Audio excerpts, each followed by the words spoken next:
दोस्तों एक बार आपका फिर से स्वागत है आपके YouTube channel study my way में। जैसा कि दोस्तों हम सब जानते हैं अपन ने क्या कर रखा है, जो जनरल स्टडीज़ के डिफरेंट सब्जेक्ट्स हैं उनके जो जितने भी टॉपिक्स हैं अपन उनको कवर कर रहे हैं टॉपिक वाइज टॉपिक। तो अभी जो सीरीज़ चल रही है वो इंडियन ज्योग्राफी वाली चल रही है और भी बहुत सारे ऑलरेडी वीडियोज़ अपलोडेड हो चुके हैं। चाहे मैं बात करूँ इंडियन हिस्ट्री की, इंडियन पॉलिटिक्स की, इंडियन ज्योग्राफी की, अपन बात कर रहे थे फिजिकल ज्योग्राफी ऑफ इंडिया जिसको अपन पूरा कर रहे हैं, जो एक काफ़ी लेंदी पार्ट है और उसी को अपन धीरे धीरे करके कवर कर रहे हैं। तो आई होप आपको दोस्तों वीडियो पसंद आ रहे होंगे और दोस्तों वीडियोस पसंद आ रहे हैं तो लाइक कीजिए और शेयर जरूर करिए ताकि जितने ज़्यादा से ज़्यादा स्टूडेंट्स जुड़ सकें। ठीक है दोस्तों, और कोई भी डाउट होता है और अच्छा लगता है वीडियो तो कमेंट जरूर कीजिए।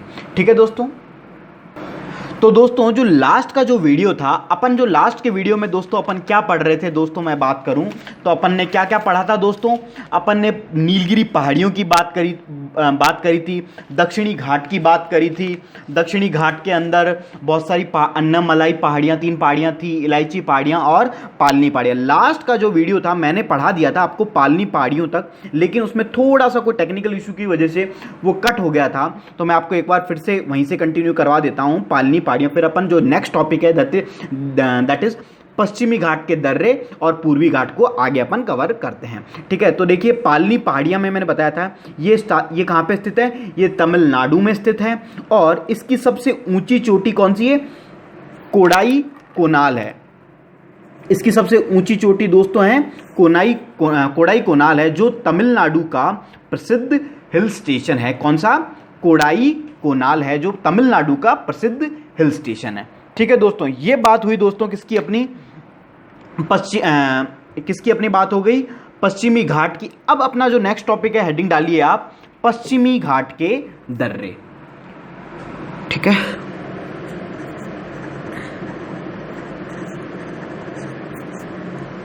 पश्चिमी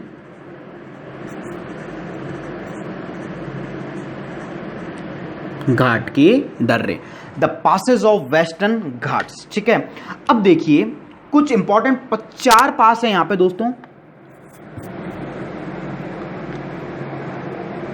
आज मैं दूसरा पेन यूज कर रहा हूं, थोड़ा सा ये पतला है लेकिन थोड़ा सा इसमें फाइन राइटिंग आएगी। राइटिंग मेरी इतनी ज़्यादा अच्छी नहीं है लेकिन फिर भी समझने लायक ज़रूर है। आई होप आप समझ पा रहे होंगे ना। तो अगर कोई दिक्कत हो तो आप मेरे को वीडियो में बता दीजिएगा, नहीं तो अपन इसी से कंटिन्यू करेंगे ना। थाल घाट, ठीक है, इतना दिख रहा होगा ना। ठीक है, थाल घाट, फिर है भोर घाट और तीसरा है पाल घाट। थाल घाट, भोर घाट, पाल घाट और फाइनल है सेनकोट्टा। सेनकोट्टा या इसका एक नाम और मिलता है सिन गैप। क्या नाम मिलता है, सिन गैप, सेनकोट्टा घाट या फिर सिन गैप। ये दोस्तों 4 अपने इनके 4 दर्रे हैं। ठीक है, थाल घाट, भोर घाट, पाल घाट, सेनकोट्टा घाट या फिर सिन गैप। अब इसको डायग्राम के थ्रू बनाते हैं कि कहां कौन से सिटी को कौन सा कनेक्ट करता है और कहां कहां ये स्थित है ना। आप साथ साथ बनाइए। ठीक है, अब डायग्राम के साथ अपन इसको बनाते हैं। ये अपना गुजरात वाला इलाका, ये अपना वेस्टर्न घाट,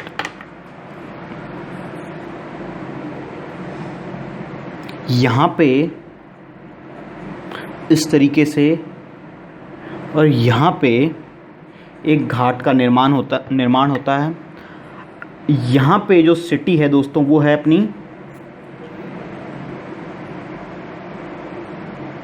मुंबई और यहाँ पे एक सिटी है नासिक।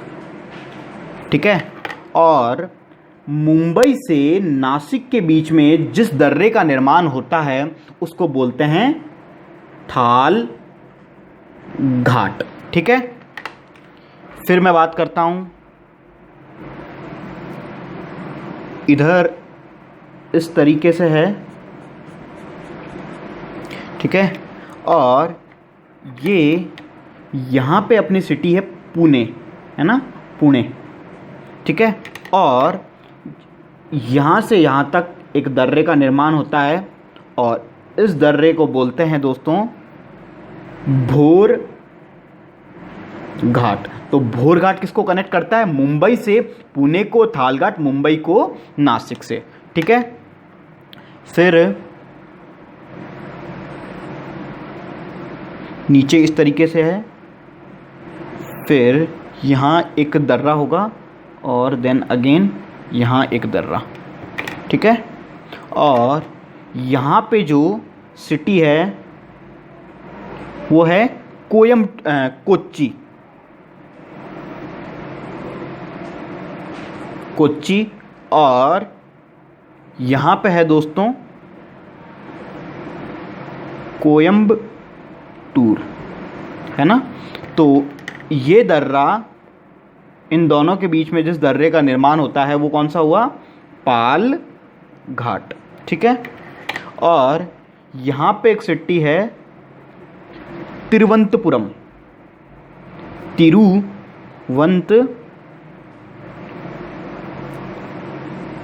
तिरुवनंतपुरम, और यहाँ पे एक सिटी है शिवकाशी।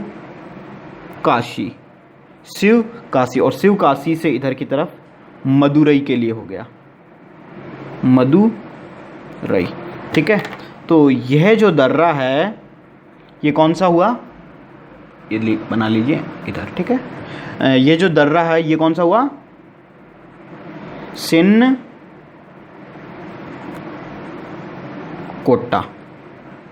ठीक है, थाल घाट की मैं बात करूं तो दोस्तों थाल घाट कौन सा है? जो मुंबई को नासिक से जोड़ता है वो दर्रा है थाल घाट। जो मुंबई को पुणे से जोड़ता है वो है भोर घाट। ये क्वेश्चन आते हैं। कोच्चि को कोयम्बटूर से जोड़ने वाला दर्रा है पाल घाट। तिरुवनंतपुरम को शिवकाशी या मदुरई से जोड़ने वाला है सिनकोटा। ठीक है, बना लीजिए आप इसे।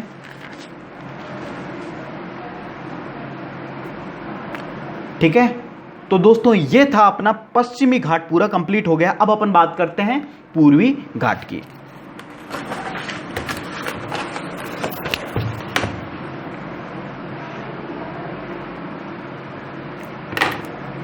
तो नेक्स्ट हेडिंग डालिए पूर्वी घाट। अगर दोस्तों मैं बात करूं पूर्वी घाट की, तो जो पूर्वी घाट इधर का जो हिस्सा है भारत का, यहाँ पे बहुत सारी नदियाँ गिरती है, जिसकी वजह से यहाँ पे जो एक निरंतर पर्वत श्रृंखला का निर्माण नहीं होता। क्यों?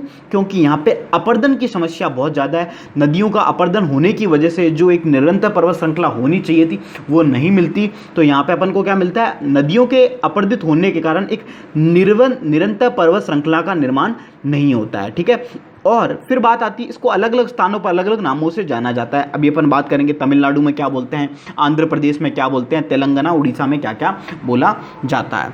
तो सबसे पहले लिखिए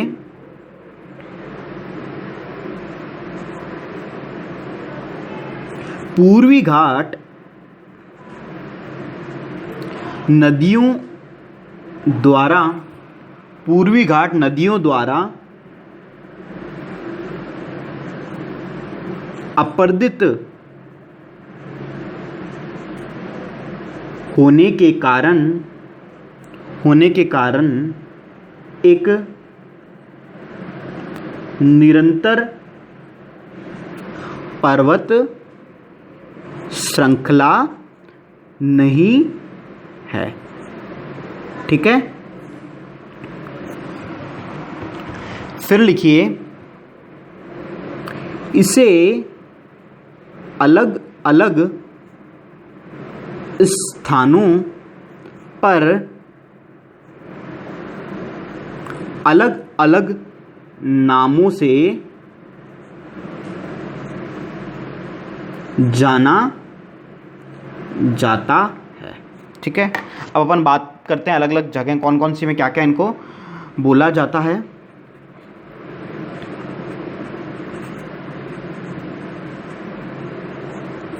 मैं बात कर रहा हूं दोस्तों किसकी? तमिलनाडु में। तमिलनाडु में इन्हें एक नाम मिलता है इनका जावेदी। तमिलनाडु में जावेदी है।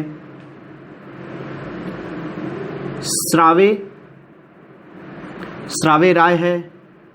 तीसरा पंचमलाई, ठीक है, पंचमलाई। और ये जो तमिलनाडु का जो क्षेत्र है दोस्तों, जावेदी, स्रावे, पंचमलाई, यहाँ पे मसालों तथा काजू की खेती बड़ी प्रसिद्ध है। तो यहाँ पे लिख लीजिए आप साइड में, मसालों तथा काजू की खेती, ठीक है। तो यहाँ पे मसालों तथा काजू की खेती होती है, ठीक है। फिर मैं बात करता हूँ सेकंड नंबर पे आंध्र प्रदेश की। आंध्र प्रदेश में क्या नाम है और कौन कौन सी है? आंध्र प्रदेश में पहले है मधुकोंडा। क्या नाम है? मधुकोंडा। और दूसरे नंबर पे है नल्लामलाई। तीसरे पे है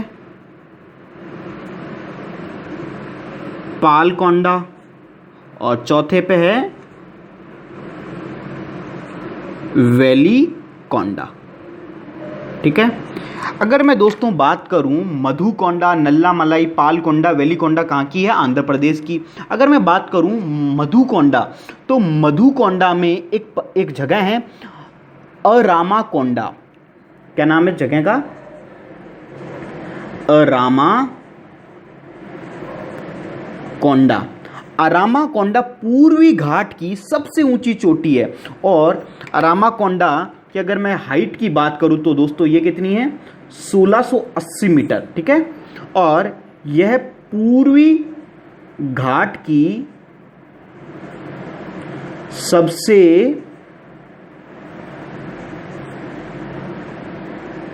ऊंची चोटी है, ठीक है। ये बात हो गई किसकी?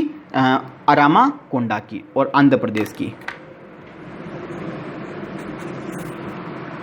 ठीक है। अब मैं बात करता हूं दोस्तों तेलंगाना की, और इससे ये भी पता चल जाएगा कि पूर्वी घाट कौन कौन से स्टेट में लाई करता है, मतलब कहां कहां स्थित है।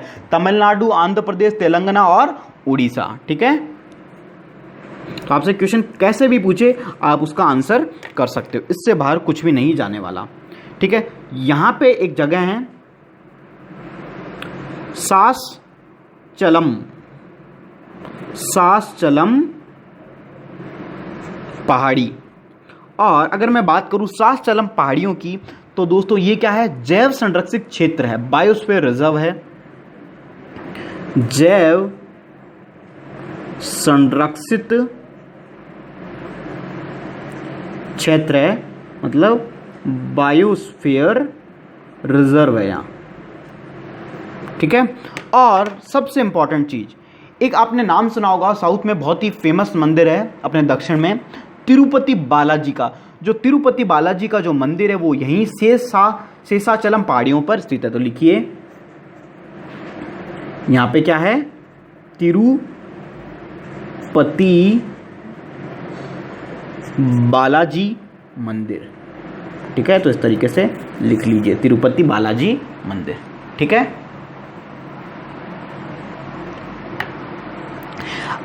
अब बात करता हूं फिर मैं, तेलंगाना हो गया अपना, अब है उड़ीसा।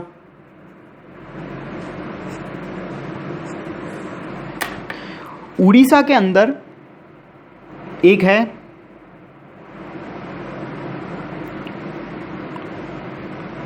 गडजात पहाड़ियां, ठीक है। फिर है उदयगिरी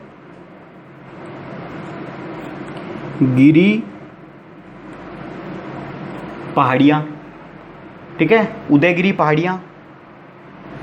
फिर है मल्लगिरी पहाड़ियां, ठीक है। गडजात पहाड़ियां, उदयगिरी पहाड़ियां और मल्लगिरी पहाड़ियां। और अगर मैं बात करूं मल्लगिरी पहाड़ियों में, यहाँ पे एक राजा हुए महेंद्रगिरी, है ना। तो ये महेंद्रगिरी कब हुए थे? 1501 के लमसम इस क्षेत्र में। तो यहाँ पे मल्लगिरी पहाड़ियों की मध्य 1501 मीटर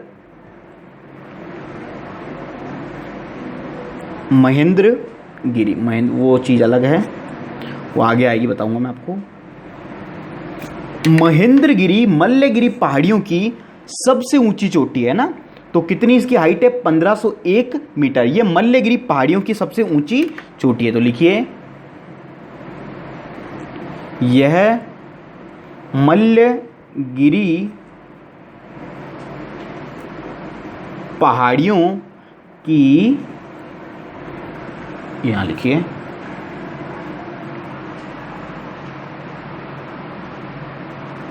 मल्लगिरी पहाड़ियों की सबसे ऊंची चोटी है। ठीक है, महेंद्रगिरी। ठीक है, अब एक चीज आती है जो एनसीईआरटी है ना, एनसीईआरटी क्या कहती है हकीकत में, मतलब बाय द फैक्ट सबसे ऊंची चोटी पूर्वी घाट की क्या है? अरामकोंडा। लेकिन मैं बात करूं एनसीईआरटी की, एनसीईआरटी के अनुसार क्या है? महेंद्रगिरी पूर्वी घाट की सबसे ऊंची चोटी मानी गई। किसके अनुसार? एनसीईआरटी की। तो अगर आपको क्वेश्चन में सपोज अरामकोंडा ना दिया गया हो तो महेंद्रगिरी कर दीजिए, और अगर दोनों दिया गया हो तो सीधी सी बात है अरामकोंडा करोगे, लेकिन दोनों नहीं दिया जाएगा क्वेश्चन में, या तो अरामकोंडा होगा या महेंद्रगिरी होगा। लेकिन मैं बात करूं एनसीईआरटी के अकॉर्डिंग, तो एनसीईआरटी क्या कहती है? महेंद्रगिरी पूर्वी घाट की सबसे ऊंची चोटी है। तो लिखवा देता हूं मैं आपको नोट्स में, नोट करा के।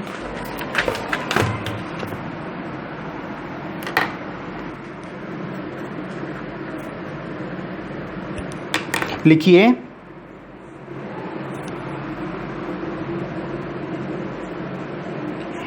एनसीईआरटी के अनुसार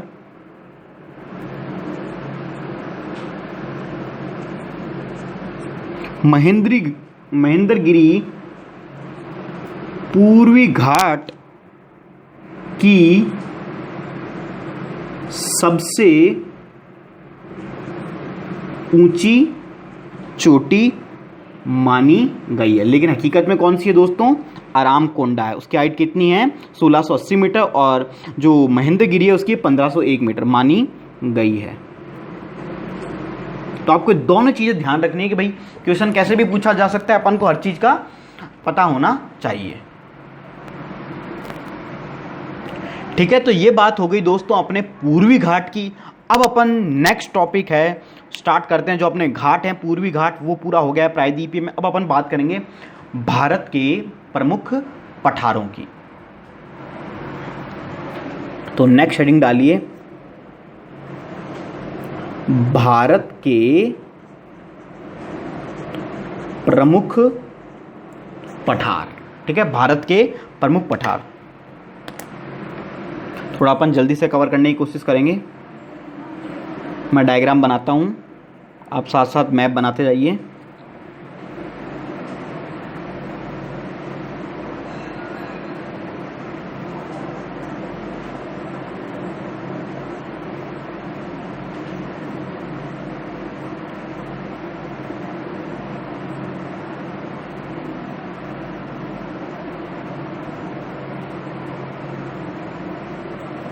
इस तरीके इतना ही रिक्वायर्ड है अपन को।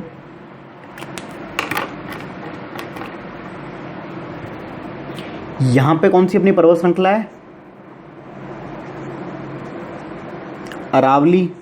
ठीक है, यहां अपनी कौन सी है?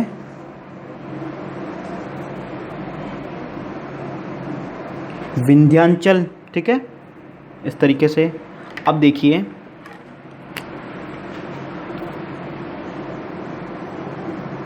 एक पठार इस तरीके से स्थित है यहां पे, यह है अपना मालवा का पठार।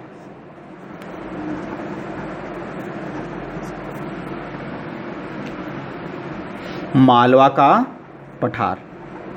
ठीक है, मालवा का पठार। फिर एक पठार इधर है, इसको बोलते हैं दोस्तों बुंदेलखंड। बुंदेलखंड, बुंदेलखंड पठार। ठीक है, यहां पे एक पठार है इस तरीके से, यह है बघेलखंड।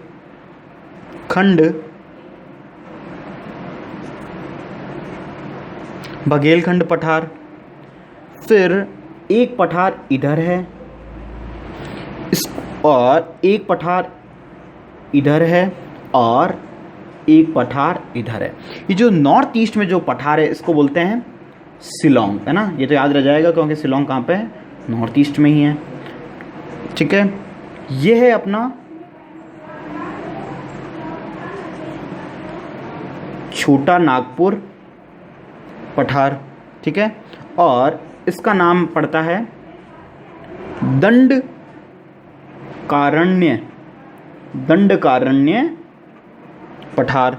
और फाइनली एक पठार इधर स्थित है इस तरीके से, और इसे बोलते हैं अपन क्या, दक्कन का पठार, दक्कन का पठार, ठीक है। इसको आप बना लीजिए। अरावली और विंध्याचल के बीच में कौन सा पर्वत पठार है, मालवा का पठार। इधर है बुंदेलखंड पठार, बघेलखंड पठार, छोटा नागपुर, शिलोंग पठार, दंडकारण्य पठार और दक्कन पठार, ठीक है। फिर अपन एक एक पठार के बारे में विशेषताएं पढ़ते हैं, क्या क्या चीज़ें हैं, कौन कौन सी जगह हैं वहाँ, ठीक है। अब इसको पॉज करके भी बना सकते हो, कोई बड़ी बात नहीं है।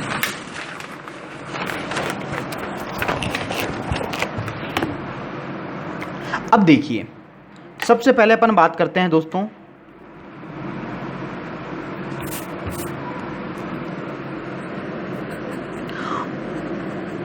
मालवा का पठार, ठीक है। किसकी बात कर रहा हूं, मालवा का पठार। अगर मैं बात करूं दोस्तों, उत्तर में अरावली मतलब जो नॉर्थ में अरावली तथा दक्षिण में विंध्याचल पर्वत श्रृंखला के मध्य कौन सा है, ये मैंने अभी आपको बताई थी, मालवा का पठार, ठीक है।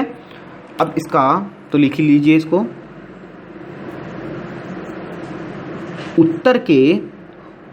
उत्तर में अरावली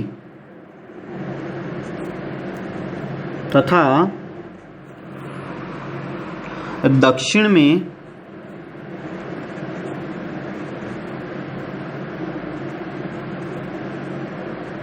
विंध्याचल श्रृंखला के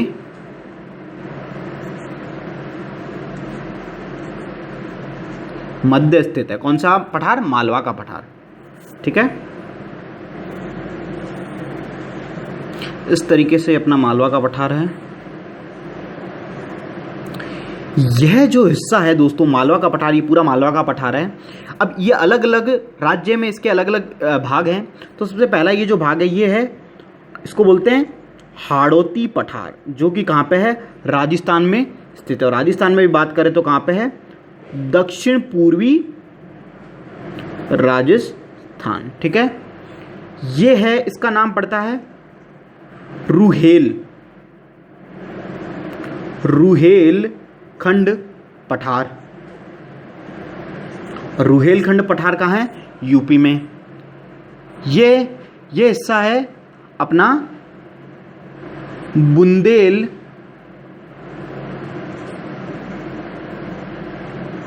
बुंदेलखंड पठार। तो बुंदेलखंड पठार का जो हिस्सा है ये मध्य प्रदेश प्लस उत्तर प्रदेश यूपी में पड़ता है।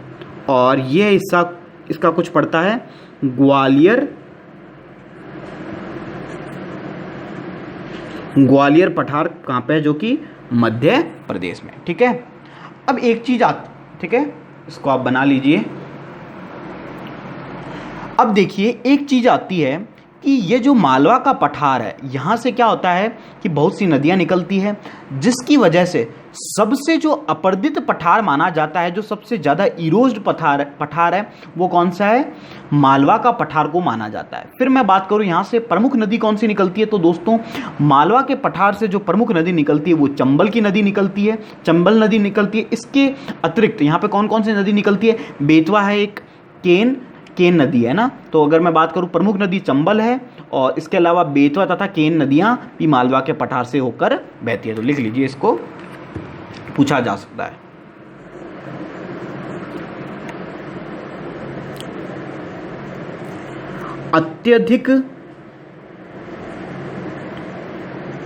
अत्यधिक अपरदित पठार है नेक्स्ट पॉइंट लिखिए,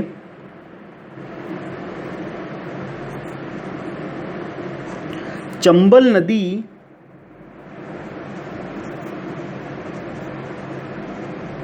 मालवा के पठार की सबसे प्रमुख नदी है। इसके अतिरिक्त, इसके अलावा, इसके अतिरिक्त बेतवा तथा केन नदियां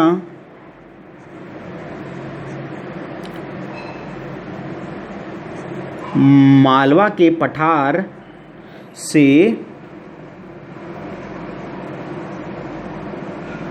होकर बहती है। ठीक है, तो ये बात हो गई अपने मालवा के पठार की। ठीक है, फिर अगला नेक्स्ट है बुंदेलखंड पठार। ठीक है, ये कहाँ कहाँ पड़ेगा? मध्य प्रदेश और यूपी राज्य में स्थित रहेगा बुंदेलखंड, इसलिए यहां पे बोलते हैं बुंदेलखंड, है ना।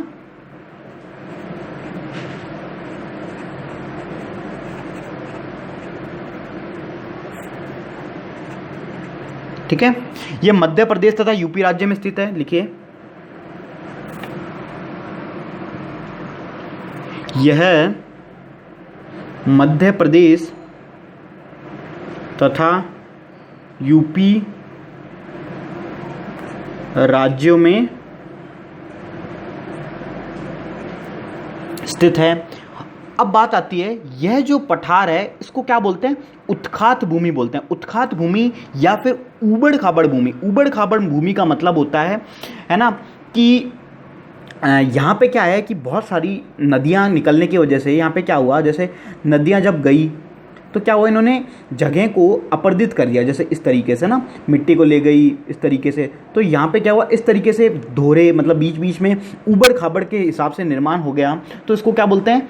उत्खात भूमि या ऊबड़ खाबड़ भूमि। और यह बुंदेलखंड पठार इन्हीं उत्खात भूमि या ऊबड़ खाबड़ भूमि को क्या बोलते हैं? बीहड़। आपने सुना होगा, जैसे अगर मैं बात करूँ राजस्थान, मध्य प्रदेश के कुछ इलाकों में बीहड़ में क्या होते हैं? डाकू। तो जो डाकू वगैरह होते हैं वो कहाँ छुप जाते हैं? इन बीहड़ों में छुप जाते हैं ना। आपने पान सिंह तोमर देखी होगी, है ना, और भी बहुत सारी मूवीज़ हैं इन पे, डाकुओं पे, है ना। तो ये कहाँ रहते हैं? बीहड़, है ना। तो ये बीहड़ इन्हीं को कहते हैं ना। तो लिखिए,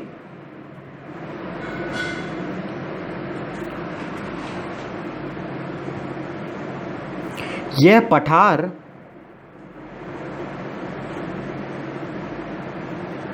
उत्खात भूमि या फिर ऊबड़ खाबड़, ठीक है ना, ऊबड़ खाबड़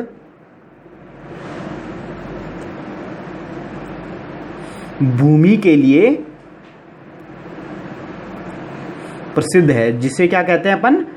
बीहड़ कहते हैं।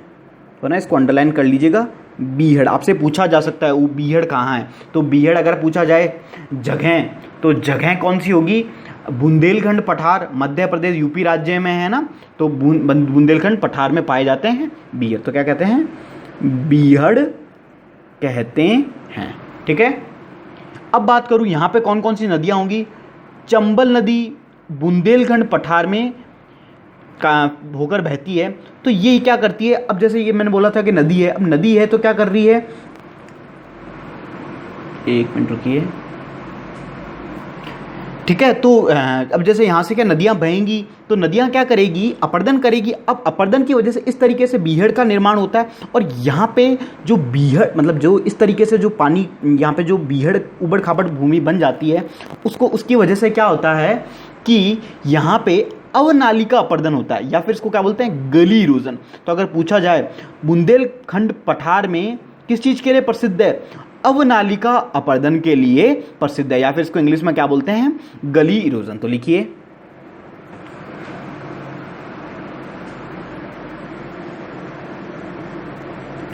चंबल के डाकू बहुत फेमस हैं राजस्थान वगैरह में। तो बुंदेलखंड, भरतपुर, धौलपुर, ये सब इलाके काफ़ी फेमस है। अब तो नहीं रहे इतने, लेकिन पहले बहुत थे। चंबल नदी बुंदेलखंड पठार में अवनालिका अपर्दन, अवनालिका अपर्दन, या फिर इसके ब्रैकेट में इंग्लिश में लिख लीजिए गली इरोजन। ठीक है, गली इरोजन के लिए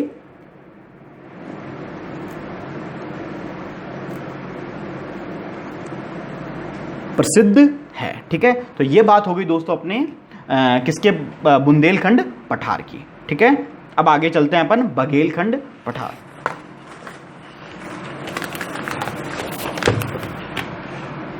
ठीक है, आई होप दोस्तों सब कुछ समझ में आ रहा होगा और सब कुछ अच्छा लग रहा है तो लाइक जरूर करिए और शेयर तो करना ही है ना। बघेलखंड पठार, अब मैं बात करूं बघेलखंड पठार, थोड़ा सा टेक्निकल इशू हो रहा है, ये जो लाइटिंग है ये थोड़ा सा फ्लैश कर रही है बार बार। ठीक है, बघेलखंड पठार की मैं बात करूं दोस्तों तो इसका जो ये कहाँ पे है, मध्य प्रदेश और जो छत्तीसगढ़ वाला जो इलाका है, मध्य प्रदेश और जो छत्तीसगढ़ वाला जो इलाका है वहां पे जो पठार स्थित है उसे क्या है, वो बघेलखंड पठार है। तो लिखिए मध्य प्रदेश प्लस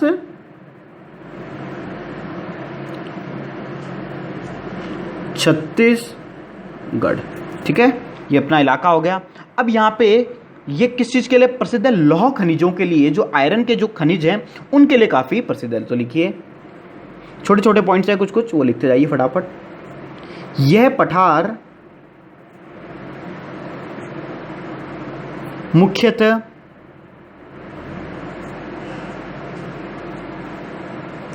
लौह खनिजों के लिए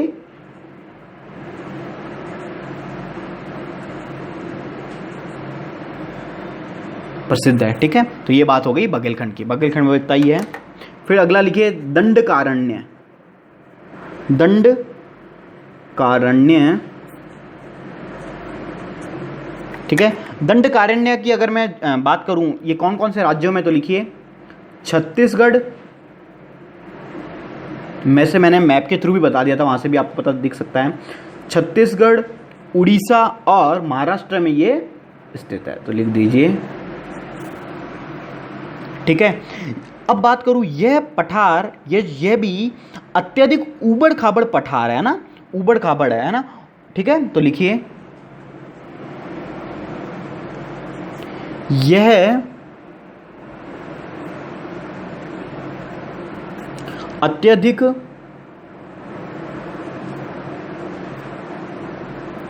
ऊबड़ खाबड़ पठार है। ठीक है, फिर लिखिए यह जो पठार है यहाँ पे बॉक्साइट लौह खनिजों के भंडार के लिए भी प्रसिद्ध है। तो लिखिए, अब सीधे पॉइंट्स हैं, कोई ज़्यादा समझने वाली बातें नहीं हैं इनमें। यह पठार मुख्यतः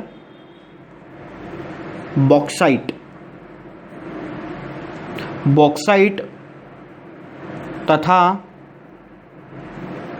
इसलिए यहाँ पे जो प्रसिद्ध, यहाँ पे जो खनिज मिलते हैं इसलिए तो यहीं पे जो छत्तीसगढ़ वगैरह है यहाँ पे काफ़ी सारी फैक्ट्रीज आपको मिल जाएगी, जैसे रायपुर वगैरह में काफ़ी जो प्लांट्स है, स्टील प्लांट्स है, इसलिए तो यहीं पे ज़्यादा है क्योंकि यहीं पे इनकी उपलब्धता ज़्यादा है ना। लौह खनिजों के भंडार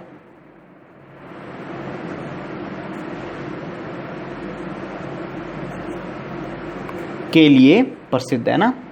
और छत्तीसगढ़ में दोस्तों सबको पता है दोस्तों, यह जो इलाका है सबसे ज़्यादा नक्सली प्रभावित, जो नक्सलाइट जो चल रहा है अपने हिंदुस्तान में, जो एक बहुत ही दुख की बात है ना, जो नक्सली प्रभावित जो क्षेत्र है वो इसी पठार में आता है, छत्तीसगढ़, उड़ीसा, महाराष्ट्र के इलाकों में।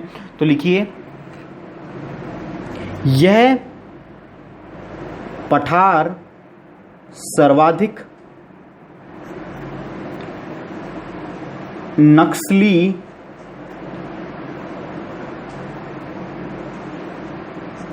प्रभावित पठार भी है। ठीक है, और इसी नक्सली प्रभावित जो इलाके होते हैं उनको क्या बोला जाता है दोस्तों, रेड कॉर्नर।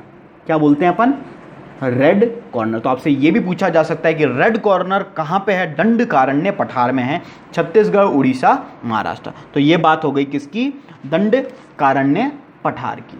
ठीक है, अब लिखिए अगला,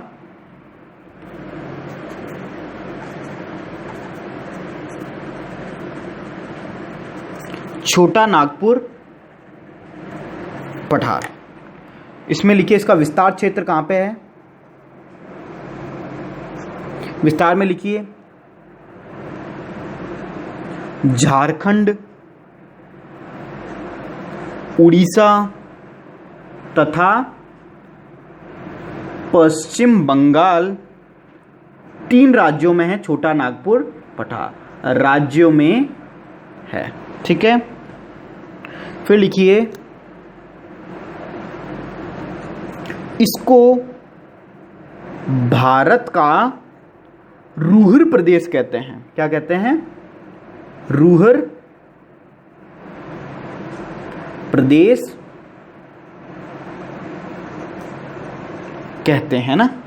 अब बात आती है रूहर क्या है दोस्तों। जर्मनी में एक घाटी है रूहर घाटी, जहां पे क्या होता है, विश्व का सर्वाधिक बिटुमिनस जो कोल है उसके लिए वो प्रसिद्ध है, रूहर घाटी। तो यहीं पे भारत की अगर बात की जाए तो भारत में जो सबसे ज़्यादा बिटुमिनस कोल होता है वो कहाँ होता है, इसी क्षेत्र में होता है, इसलिए इसको क्या बोला जाता है, भारत का रूहर प्रदेश। तो नोट करके आप वो पॉइंट भी लिख लीजिए, पूछा दोनों जा सकता है आपसे, वर्ल्ड चाहे हो या इंडिया की बात हो। तो लिख लीजिए जर्मनी की रूहर घाटी विश्व में सर्वाधिक बिटुमिनस कोल के भंडार के लिए प्रसिद्ध है। ठीक है, तो ये बात कुछ हुई अपनी छोटे नागपुर पठार की। ठीक है दोस्तों, आज अपन इतना ही रखते हैं, थोड़ा सा छोटा नागपुर पठार और बचा है, फिर अपन बाकी के जो है शिलोंग पठार वो कंप्लीट और दक्कन का करा के ये अपना अप्रॉक्स हो जाएगा। फिर अपन जो लास्ट टॉपिक अपना है तटीय मैदान वो अपन करेंगे, और आई होप अगर इसी तरीके से अपन चलेंगे तो 2-3 लेक्चर्स में हो जाएगा। अपन ज़्यादा बड़े भी लेक्चर्स नहीं रख रहे हैं, मैं चाहूँ तो 2 घंटे का भी लेके एक लेक्चर बना सकता हूँ, लेकिन धीरे धीरे करके अपन सीख रहे हैं। तो आई होप आपको दोस्तों वीडियोस पसंद आ रहे होंगे, और दोस्तों अच्छे लग रहे हैं तो प्लीज़ लाइक कीजिए और जितना हो सके शेयर कीजिए, क्योंकि जितना आप ज़्यादा शेयर करोगे उतने ज़्यादा से ज़्यादा स्टूडेंट्स इस सीरीज़ का फ़ायदा उठा पाएंगे। आप कोई भी एग्जाम के प्रिपेयर कर रहे हो तो आपके लिए फ्री ऑफ कॉस्ट है। तो आई होप दोस्तों ये सब आपको अच्छा लग रहा होगा। Thank you for watching our video.